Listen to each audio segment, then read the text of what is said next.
Achieving space superiority requires more than satellites. It requires strategy. It requires force design.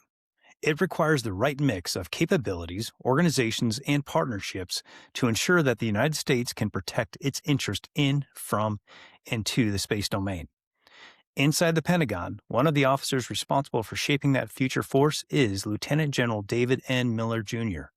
As the Deputy Chief of Space Operations for Strategy, Plans, Programs, and Requirements, he oversees the development of the Space Force's long-term strategy, its operational concepts, and the requirements and budgets that ultimately determine what capabilities the service will field.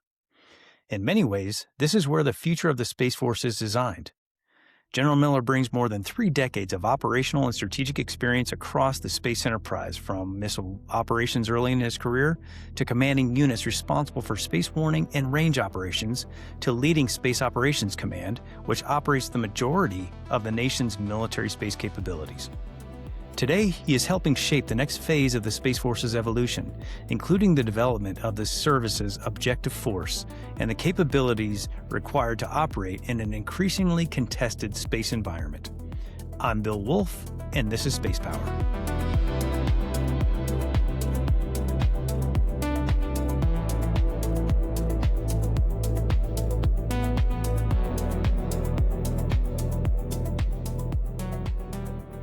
Lieutenant General Miller, thanks so much for joining us on the Spacepower Podcast. For our audience, can you talk a little bit about what's going on at Space Force S5A, specifically with regard to space superiority? Yeah, first off, Bill, let me say thanks for hosting the podcast. This is an important topic. It's an important time for the service and for the Joint Force. And perhaps, now more than ever for some, they will get a chance to see what the reasoning was and the benefits from purpose building a service tailored to deliver space superiority. So if you allow me some opening comments, I'll frame where the 5.8 is, because we're one team on a larger team that's trying to organize, train, equip, operate, and sustain combat-ready forces for the Joint Force. But in the larger context, let's just baseline space superiority for a minute. I think you may have eaches and definitions. I was reviewing them before I came in this weekend, and I think there's a little bit of variability, but mostly everybody centers on a couple of key things. Number one, you are assessing the degree to which you can ensure freedom of action into and from space without prohibitive interference, while simultaneously denying the same to the adversary. What we had prior to the establishment of the service, in particular, was an adjunct to Air Force units. We had a great team in Air Force Space Command. You and I were on it for decades. They were not purpose-built to deliver space superiority for the nation, let alone specifically organized, trained, equipped, operated, and sustained in order to do that. So what we do in the service now is try to focus on what does it take to deliver space superiority for the nation and for the Joint Force, particularly given the threat vectors that we see now and threat vectors we see in the future. A couple of things I think that need to be caveated as you do this. Number one is I can't begin to assess that force without first assessing the threat. And let's just unpack that for a minute and some things that people have seen. First off, let's establish we're not the first Space Force. In 2015, both the Chinese and the Russians established their own space forces. 4 years later, after much debate, discussion, numerous studies that you were a part of, the President, Trump at the time, directed the establishment of the service. And then several months later, Congress gave their assent and basically wrote into statute to build and maintain a service specifically focused on protecting the nation's interest from space and delivering space superiority. But that threat has evolved quite a bit in that last 10 years or so since they first established their space forces. You're beginning to see space capability from the PLA, or the People's Liberation Army in particular, approaching 1,500 satellites on orbit. That is a 700% or more growth just in the last 8 to 10 years in particular. You'll see over 500 of those satellites dedicated and focused on intel, surveillance, reconnaissance, and targeting, primarily focused on targeting of U.S. forces, principally maritime and air forces. You've seen dozens of counter space technology demonstrators or fielded weapon systems, either on orbit or terrestrially.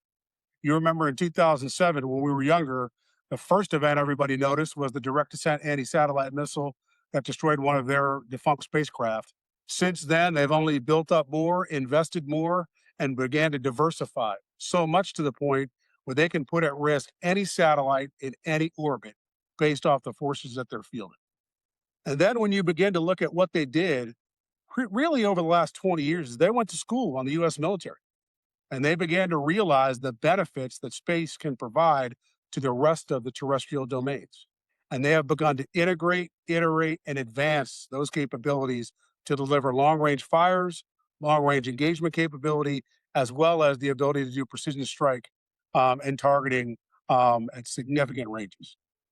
So when I say we got to purpose build a service to deliver space superiority, and as a 5.8, I've got to work on the strategy, requirements, plans, programs, and budgeting to do that. I have to do it vis-a-vis that threat, but also factor in threats like Russia, as you see in the National Defense Strategy, spelled out. A lot of similar things, maybe in mission, a different level of scale, but also much more complexity and escalatory in some sense, because they've made investments in things like nuclear armed anti-satellite technology. When you factor in other threat vectors like Iran, North Korea, you begin to see the scale of the challenge and why you see me saying, as the programmer, as the strategy and requirements guy, that when I look at building a force for space superiority, I'm focused more on today and out than I am on accepting wins that we might have had in the past. So my job as the 5.8 is really focused on those key areas.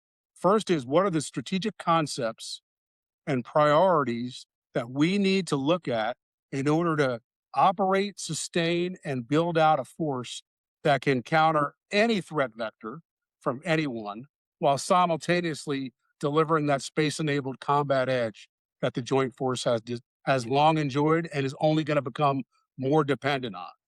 People sometimes underestimate just how much the U.S. military's way of war is dependent on space power. They depend on us to outsee, outshoot, outmaneuver, and outcommunicate any adversary. Without space power, it is not a power projection force at all, and we have to deliver. That's why it is so significant when we talk about advancements we're trying to make. So we're simultaneously trying to shape the strategy, turn that strategy into priority requirements across mission areas and across the services in particular where we need to deliver capability that they're depending on, and then turn those requirements into programmed forces. What that means is the investment and resources required in order to deliver a warfighting space force. I will say, well, that's a lot, and I probably have the longest duty title of any of the deputies to General Saltzman. It is one team of many. We have a lot of great teammates, both within the Space Force and also on the Department of the Air Force staff, who are helping us get there. But I'm really excited about where we are today. But more importantly, I'm excited about where we're heading in the future. Thank you, General Mel. Really do appreciate that summary of all the activities you're doing there in your new position. And you laid out a great picture of what threats we are currently facing and the countries that are developing those threats, specifically in the space domain, and why the U.S. Space Force must deliver space superiority. Can you further elaborate as to what strategic imperatives or requirements are calling on the Space Force to deliver and sustain space superiority? You bet. I think a good way to approach this is to take a step back and look at sort of three different levels of guidance that we have that, frankly, are probably in more alignment today than I have seen them in my 33 years of service. On the one hand, we've obviously got statutory guidance, law, that directs the Space Force to organize, train, equip, operate, and sustain a force to protect U.S. interests and deliver space superiority. So that mandates a focus beyond what you and I primarily had in the old days in Air Force Space Command, which were enablers to help the Air Force succeed, but also now be prepared to fight for it while simultaneously delivering capability, a comprehensive suite of capability that you could have in space control systems to deny the same to the adversary. The step below that would be, I'll call it executive level decision making. At the presidential level, we now have an executive order that mandates an enduring focus on space superiority, particularly for the nation. That is almost unprecedented. I think that this early in an administration, you see a focus on space superiority and direction, not just the Department of War, but across the entire enterprise. The national NASA is directed in there. The National Security Administration is directed in there. There are a lot of players who will come together to work on space superiority as a challenge, with the military complement obviously being focused on from the United States Space Force. And then I think below that, you see in the National Defense Strategy that the Secretary of War has produced an expectation of space dominance, that the delivery of power projection capability, but first and foremost, the provision of protection of the homeland, principally enumerated through the Golden Dome for America as an original executive order, but larger than that, even still, clarifies for you the breadth of scope. So when you take all those pieces together, let's unpack what some of those areas of focus would be. At the outset, to deliver a force that is going to be able to provide options and freedom of action in lieu of all that diverse range of threats I mentioned to you, I've got to invest in space control capability, right?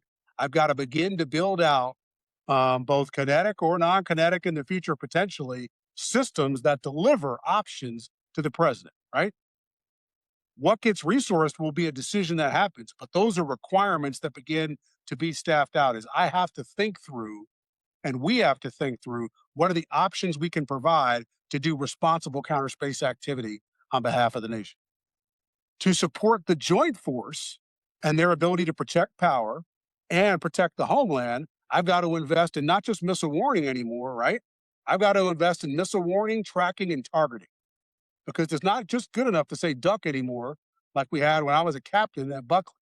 Now you have to say duck and provide the position, state, accuracy, and impact locations with a level of precision so that an effector can go up and intercept that missile. I've also got to be able to deliver what people have taken for granted for decades, which is the nation's precision position navigation and timing system in the global positioning system. And I got to do it in a way that reconciles both the electromagnetic warfare disruptions we have witnessed in years in the past, but are seeing particularly now in the Ukraine conflict, but also be able to project forward those demands where I might be needing to do navigation out to cislunar, which is directed in the executive order. And then I got to begin to say, well, what are the space-based sensing and targeting options that we want to look at for the service that allow us to enable the joint force to operate at increased range with increased precision and a level of capacity that really outranges and outsticks almost any adversary. That level of guidance alone, you can see it's really well aligned in many ways, but at the same time, it also prescribes a level of growth in the service that we are still working our way towards. But I think you can see how the guidance alone allows you to pull out some of the key priority missions that we're going to have to focus on in the future. Thank you, General. Really do appreciate that. And in the earlier question, you described your current role, and you discussed the need to build the service as a warfighting service and build the force to the right size. We've heard in recent testimony, the fact is the Space Force needs to increase in size and capability. How is the Space Force transforming the service to equip the force to space superiority today? And what is driving the need for that growth? Yeah, that's a really good question. I think I'll take it inside of a couple of pieces. On the one hand, and I started out with this dialogue, that the needs of the joint force and their dependence on space power are only increasing. In fact, despite the threat vectors I just described to you, potentially from the PLA or Russia as a potential adversary, despite those, when you look at the threat vectors terrestrially, there are options that the joint force relied on capability for in the past, exclusively through airborne platforms or maritime platform, perhaps, that simply will not survive in the contested environments, the anti-access and area denial environments that we see operating in the future. So on the one hand, when you say, what does the force of the future begin to look like, and how do you factor in growth? I've got to consider the space-enabled combat edge, the joint force demands of the Space Force, and that has to be first and foremost in my mind, because that's a covenant that we have to the joint force. So I have to begin to scale my missile warning and tracking enterprise to account for not just warning of ICBMs like we had when I was a captain, but now the whole range of threats that you would see: shorter range missiles, hypersonic glide missiles, orbital bombardment systems. You begin to see a much more broad, but also much more specific laydown of performance and threat requirements than I ever had in the past. When you factor in that I'm going to have to now do that at risk, that the adversary is fielding counter space systems to deny and maybe target my missile warning enterprise, it amplifies both the capacity numbers, because proliferation is a legitimate way to defend, right? But it's not the only way. It also begins to bring in new missions. How do you do active defense on orbit against those platforms? Then you begin to see, as you're seeing today in the Iranian conflict now, where an adversary is deliberately trying to target the U.S. space assets terrestrially that they know the joint force depends on. And I'm going to have enough proliferation, enough redundancy, and enough resiliency in that force structure to be able to take those shots and still keep operating so the joint force doesn't miss a beat. So on the one hand, the actions we have done just in the first several years of the service, particularly in the missile warning and tracking enterprise as this example, have already demonstrated some of the goodness in tactics, techniques, and procedures, integration of systems and capabilities, realignment of systems that were formerly only Army. If you recall, the Joint Tactical Ground Stations were Army systems in the past and are now fully integrated into the United States Space Force, the Mission Delta IV. So when I'm defending against an enterprise attack against us, I now have multiple layers and multiple systems that I can begin to rely on. And that's why we see the goodness of a service already. We are able to operate in this environment where we are threatened terrestrially from attack. We haven't missed a beat in the support that we provide the Joint Force. And it really speaks to some of the goodness of just seeing the service so far. Where I'm going to in the future, though, I have to contend with all of that mission growth. In recent years, we've fielded over 80 new systems, specialized mission systems, to demonstrate the extent of the mission growth. Since the establishment of the service, there are new mission areas that weren't even in the vocabulary of the United States Air Force prior to the establishment of the Space Force. There was no space-based sensing and targeting mission area. There was no moving target indicator capability from space. There was no tracking and targeting as a demonstrable mission area requirement for the missile warning enterprise. There wasn't even an orbital warfare term prior to the establishment of the Space Force. So when we say the force needs to grow, it's because of a couple of facts. Number one, the joint force is dependent on us and can achieve their objectives terrestrially without a space force that is integrated and aligned as part of a multi-domain effort in every crisis, contingency, conflict, and response option that's developed. The second reason is their demand is only increasing. And as a result, I've got to scale the force to a level of capability and capacity for that threat that I described to you earlier. Now, you got to be careful. On the one hand, you look at the People's Liberation Army Space Force, and they've got between 40 and 65,000 people operating a pretty impressive integrated system of space capabilities from launch all the way to on orbit and outside of geosynchronous orbit, right? I'm not saying that that's the number. And I'm not trying to build vis-a-vis one threat only. What I am saying is when you bake in that I now need to operate these systems through a fight, that we're going to take hits, that I've got to have capacity to build resilience, that I've now got to defend on orbit and terrestrial, and that I've got to do it at a size and scale to deal with contemporary threats against a range of threat vectors. The simple truth is we are not sized for that force today, and that's the force we're going to go about building in the future. Does that make sense? Yes, sir. Sure does. I tell you what's really interesting about that comment, and you mentioned it in terms of the multi-domain operations, is anybody accomplishing this study that says, what has the Space Force provided to maybe limit the necessary requirements for the other services? Probably not a question we can answer today, but something that's intriguing is you're right. A lot of things didn't exist before the establishment of the Space Force. Now the Space Force is here. You're working to ensure the Space Force has what it needs to ensure space superiority.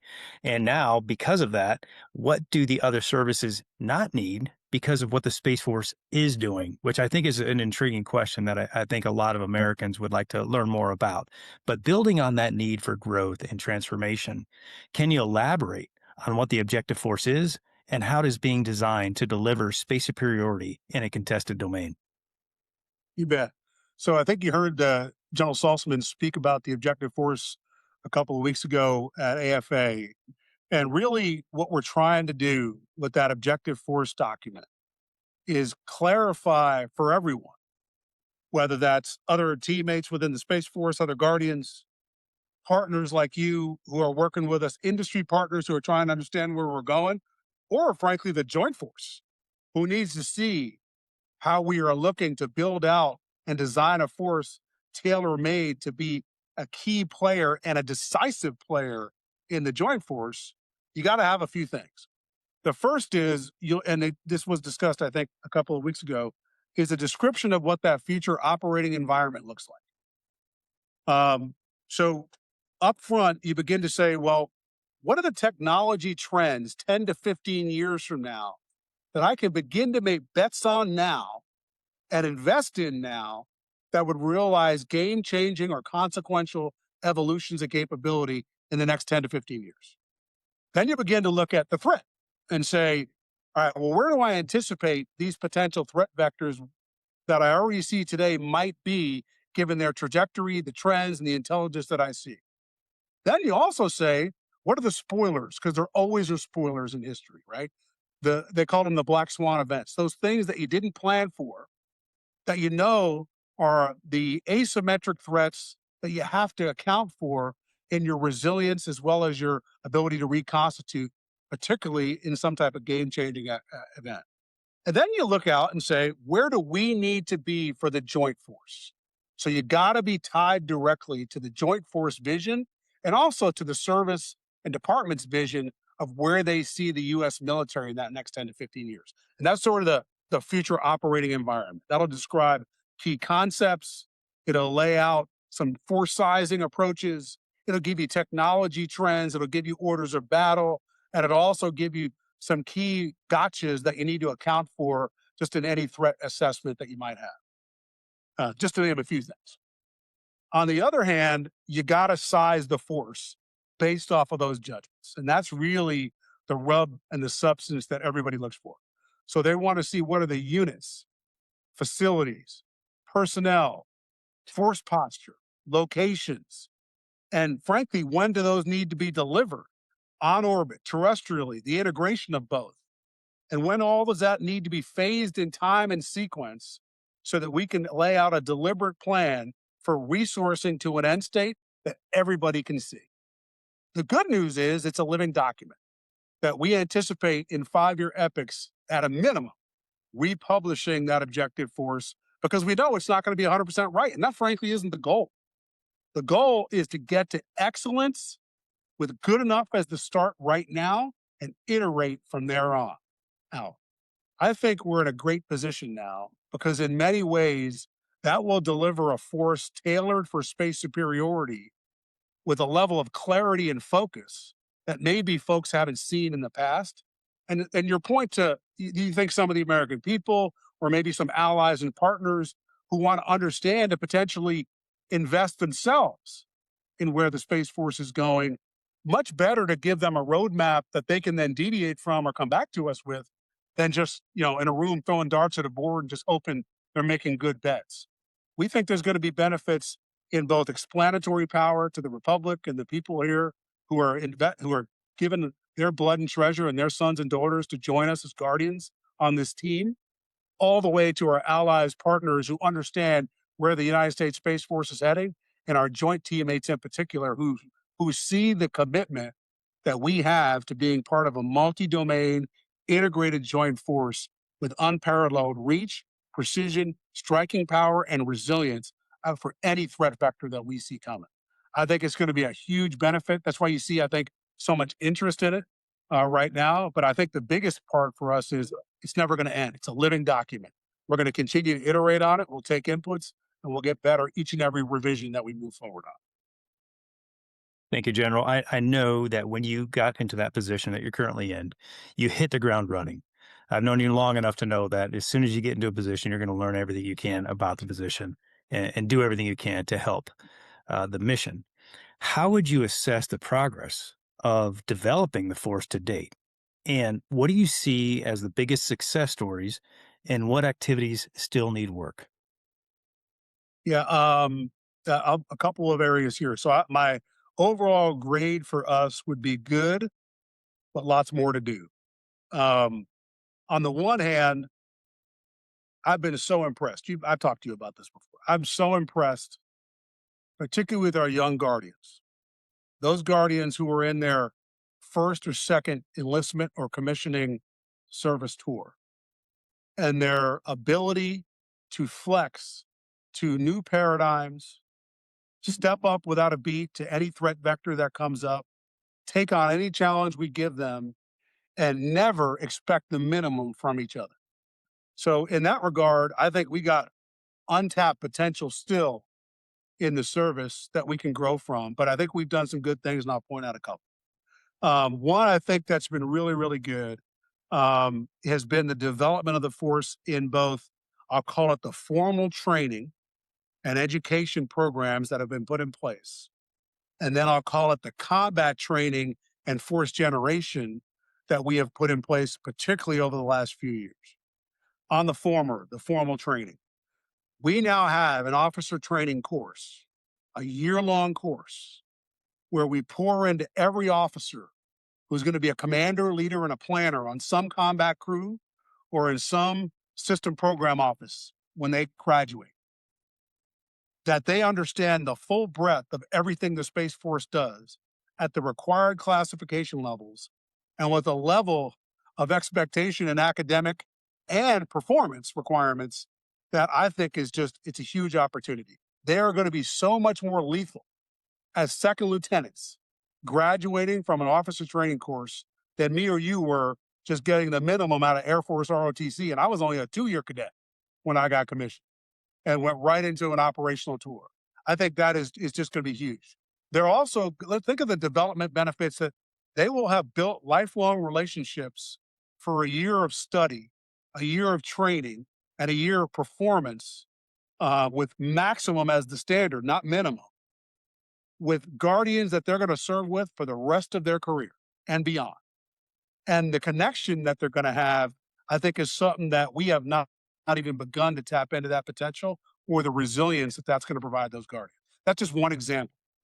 You look at the captain's leadership course that we just started, are now our own formal professional military education for guardians by guardians, focused on warfighting planning, their service and components, global force management and employment, and getting our guardians as young captains tuned to the leadership level they will have as combat squadron commanders or mission planning cell chiefs, or maybe in a program office as a program director.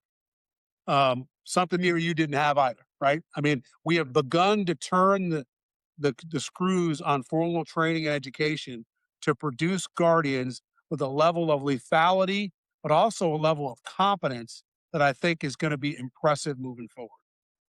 On the combat training side and force gen side, probably the biggest advancement has been Space Force generation, that we have now tailored the combat training, task organization, force presentation, and assessment of our units of action deliberately focused on training to the threat and the highest expectations and standards that our components and combatant commanders can give us, whether that's the Indo-Pacific Command or Central Command right now. They are day-to-day training to the threats they will see when they are put into their commit rotations and constantly iterating and focusing in new force packaging opportunities, new tactics, techniques, and procedures. Every combat training cycle yields dozens of new tactics, techniques, and procedures to get after the threat because of the potency of these young guardians, both airmen, both enlisted and officer, who we haven't seen trained to that standard before. So I think that's it's impressive. They're reaching new levels of readiness. I get reports back from the component commanders. We're going to meet again next week, as a matter of fact, and I'll get feedback directly from those component commanders. Their level of performance, competency, and capability vis-a-vis the threat, not minimum operating to just operate a missile warning system, but be prepared for all the threat vectors they must account for, both terrestrial missile threats and threats on orbit or terrestrially from counter space systems. Unheard of levels of readiness that we're beginning to see. I think those are the things that I would point to as probably the most beneficial so far, and beginning to see the results that will template and build out to a level of a force posture that we just haven't seen really in the next couple of years. In terms of where to go, I'll tie it directly to the warfighting acquisition system that the Secretary of War has been focused on. But I won't just focus on acquisition. That's one of four key pieces that we focus on when we're talking about improving how we field combat ready capability. One piece absolutely is our acquisition reform. And that is both the creation of our program acquisition executives, build out of those teams in those program offices, train and educate them to a new level of performance, and then empower them to the level needed so that they have the agility to meet min viable systems as quickly as possible and get them into the hands of our warfighters at unprecedented levels of speed. No question, that is a key component and a big component of the warfighting acquisition system. But like so many things, it is necessary but insufficient to field combat ready systems against those threat vectors I described at the outset. We are also focusing on requirements reform. In the past, if you looked at one of our requirements documents in the service, you would see a system level document, really with a level of detail, Bill, that is frankly unexecutable. It's constraining rather than enabling, and causes a level of hand wringing from our program managers that I underestimated as a young commander myself. That they want to do good, but we've listed so many things at such a discrete level that they have almost no flexibility to achieve outcomes. They're mostly focused on schedule and can they meet this specific ask.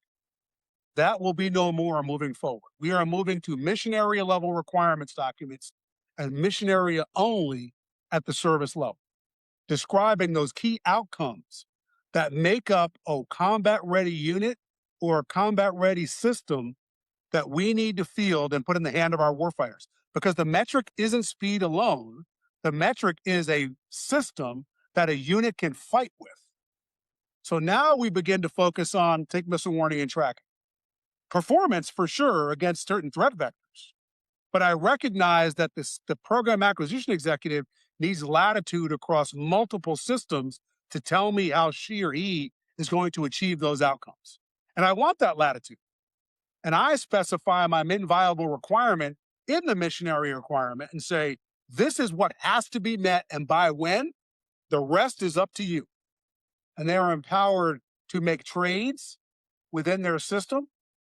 They are empowered to coordinate with the tactical units. Remember, you'd never hear from acquisition until they were handing you a system at ops acceptance? No more.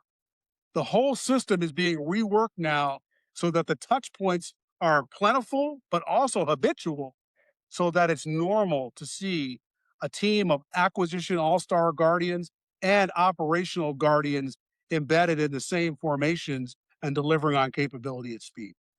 The last two pieces I'll say, which are really the most promising, are reforms to both test and reforms to how we feel. For the test piece, we'll begin to test to the warfighting min viable requirement and not to try to test every aspect of every system down to the gnat's ass level of detail that we would never, ever actually get to in an operational system. The demand is for speed of a warfighting system to a combat unit. What is the min viable they need to fight with and iterate with them after they deliver the initial capability? So there are actually multiple ways to validate performance of a system. Test is only one. You can use engineering and reviews. You can use real world data. There are a number of things you can do, but we have only been focused on testing to the nth degree. And as a result, if you look at our test campaigns, they get really long and really segmented, right? Developmental test takes months. I go to OT, and then I'm doing operations on orbit for 6 more months. When in reality, I could have made a min viable product decision earlier because I had testers, not just embedded as part of the program office, embedded in my requirements generation from the beginning, telling me what is too prescriptive and not enough latitude, or clarifying, I think you probably want to test that one because that is part of your min viable mission area requirement. And we need to validate the performance at that level, but not any more than that. The last piece is really the future of fielding. In the past, and I've seen this as a commander multiple times, where I've been given a capability that didn't have people, didn't have a building, didn't have antennas, didn't have power, didn't have security forces, you name it, and it was on me to just figure it out at the end game with no programming, no budget, and no deliberate attachment to my acquisition teammates who've been busting their hump trying to field a new platform or a new system for the last however many years. Our fielding process is moving so far left now, they're integrated years in front of an operational acceptance decision. They're helping shape the definition of what the testing requirements are. They are fully burdening, or at least optimally burdening, what's the minimum I got to have for a unit with a resilient warfighting capability, a fully fledged backup, the ability to take hits in this system. Don't give me an effector without the ability to target and do combat assessment. Now you begin to see the voice of the operator. And frankly, this is something you take for granted in the other military services. It's just not how we've done it. And if you say, well, why didn't you guys do it that way? The standard was not warfighting. The standard for Air Force Space Command was a benign environment. You assumed everything was going to be fine. You only built the minimum you needed to achieve global persistence. You only fielded the minimum you needed with maybe even no backup capability in some core mission sets. Those are not warfighting systems. That's a min force designed to lose. And what we have transformed so far in the first 6 years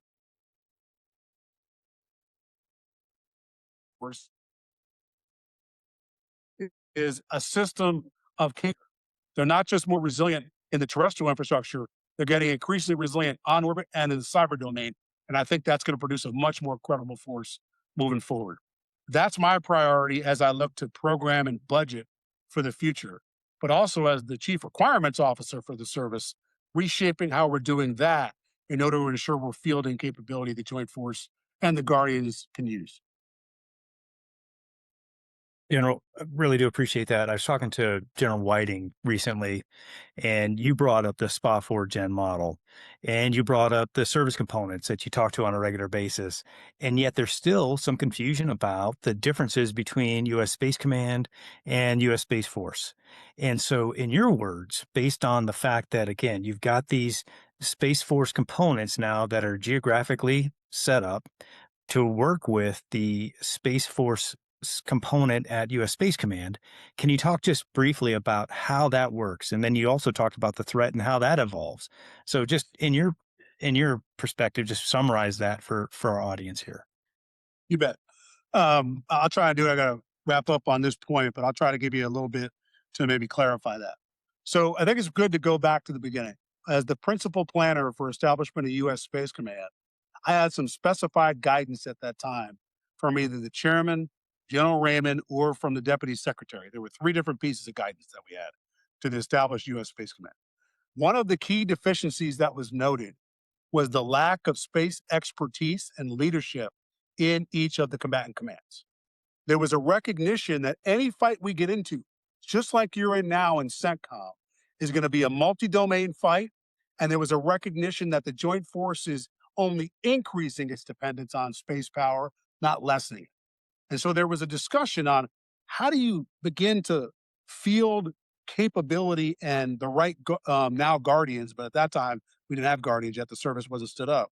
How do you begin to field the right military professionals who can plan and employ space power as part of a joint team? That question now is answered really in sort of 2 different ways.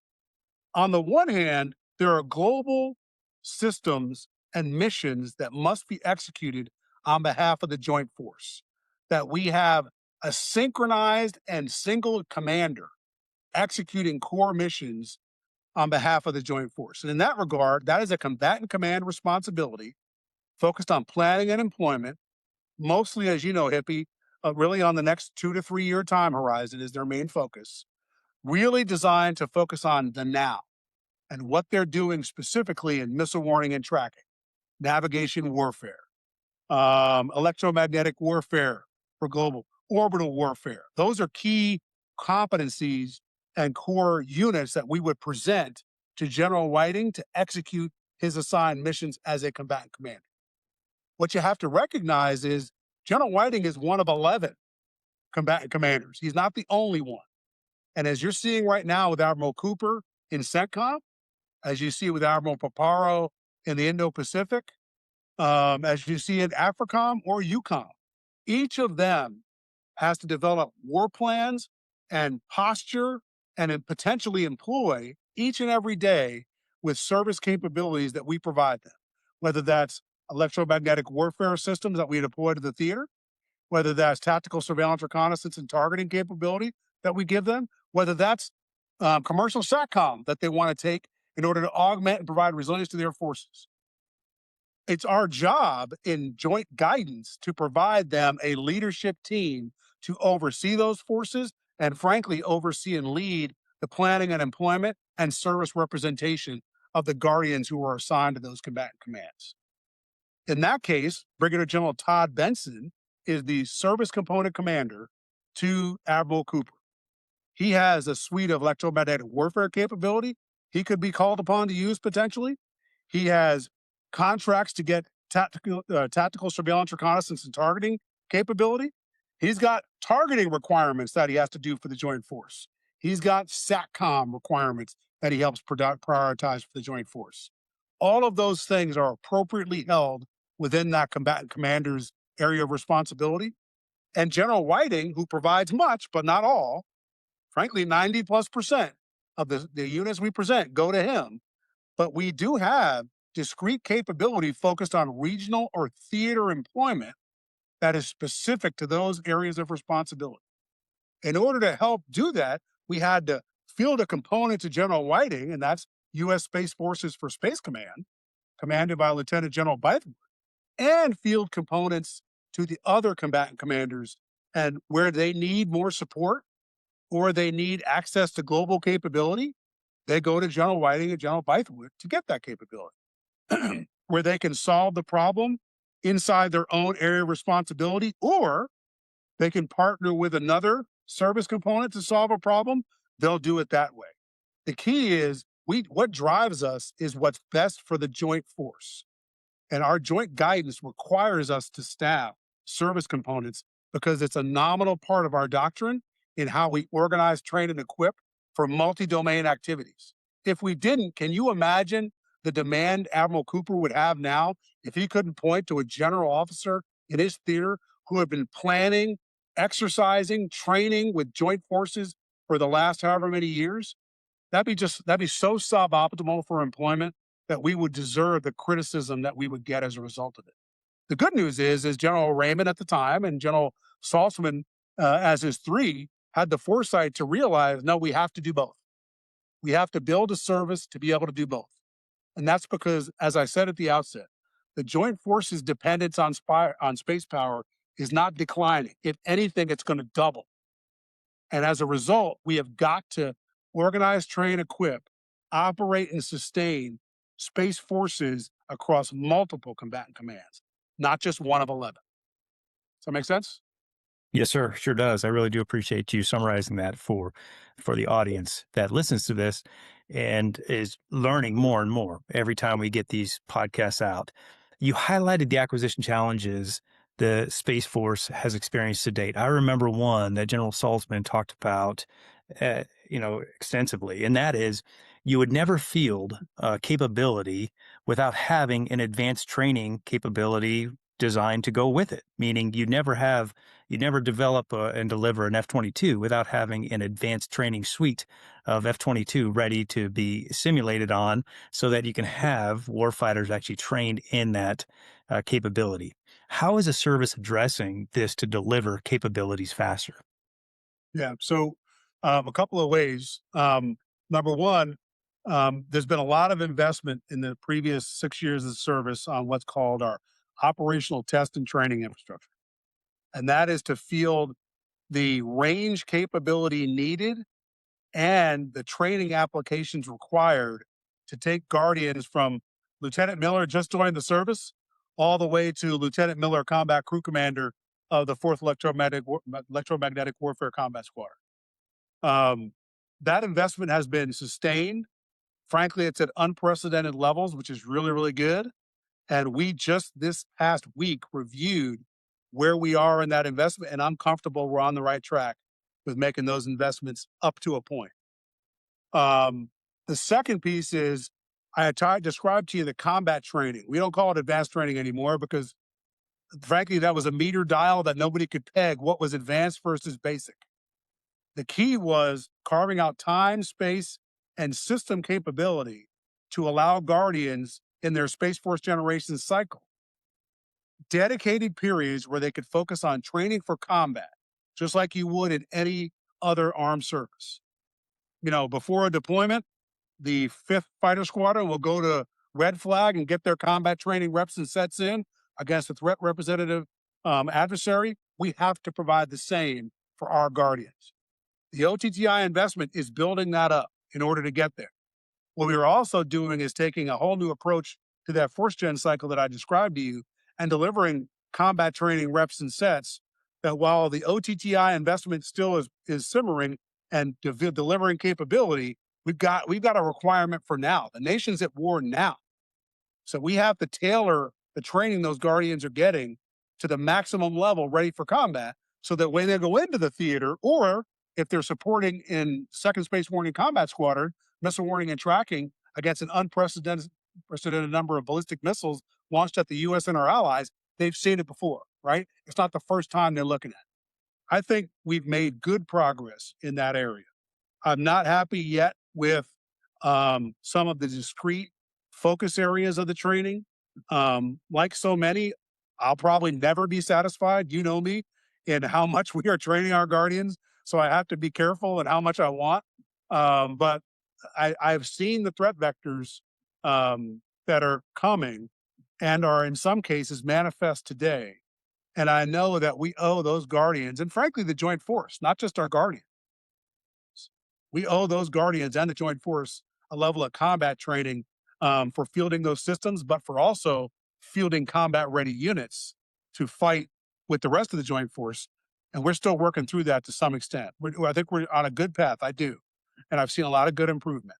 I just think there are other things I want to see in specific, discrete combat training evolutions that will get us to the size and scale needed for the pace of the threat that I see advancing today. Okay. Thank you, General. I'm looking forward to seeing how you continue to develop those out, and I appreciate that summary. Last question, sir. I know you're busy. What role do allies and industry partners play in achieving space superiority? Well, I said once that combat power starts in the lab and the factory, and I agree with that.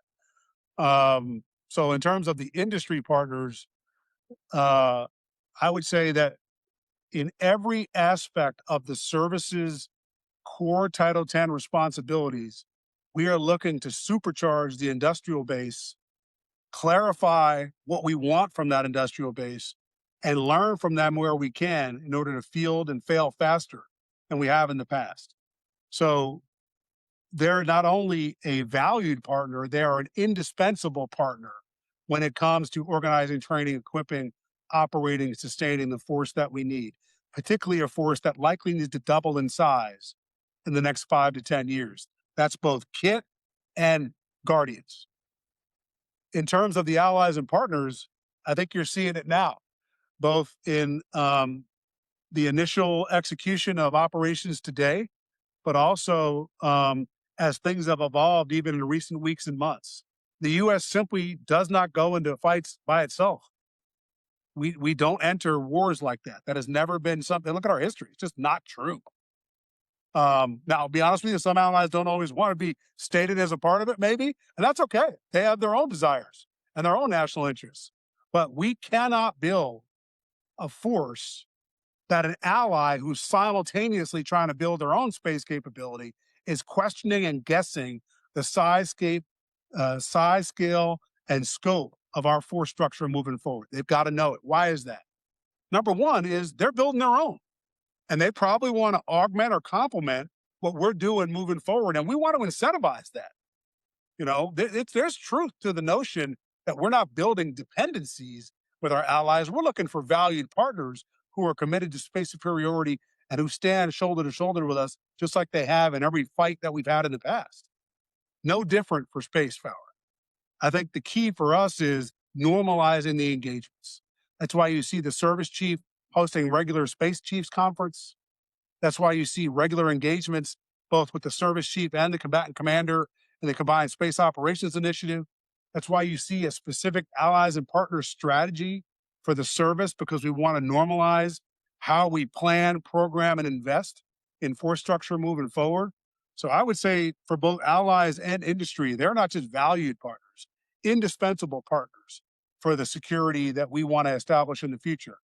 Both shared interests that we have, but also where we need to, proceeding along our national interests with a level of clarity and interoperability that strengthens deterrence rather than undermines it.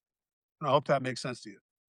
It sure does. General, I tell you what, I love speaking with you because every time I get to talk to you, I consider it my continuation education. So thank you, General, for once again taking time to educate me, keep me educated, keep me up to speed, and then, of course, talk to the American public about all the critical work you're doing. Really appreciate your time today, General. Thanks so much for joining us. Have a great Space Force Day and Semper Supra. Thanks, Bill. Thanks for what you guys are doing. It's really important, and we appreciate you. Thanks so much. I'll see you soon, buddy. All right. Talk soon, sir. Thank you.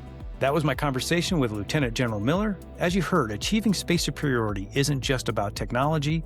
It requires strategy, the right force design, and strong partnerships across government, industry, and our allies. The work being done today to define the Space Force's future capabilities will shape how the United States operates in the space domain for decades to come. To our listeners, thank you for tuning in to the Spacepower Podcast. If you enjoyed this conversation, be sure to follow, share, and subscribe so you never miss an episode.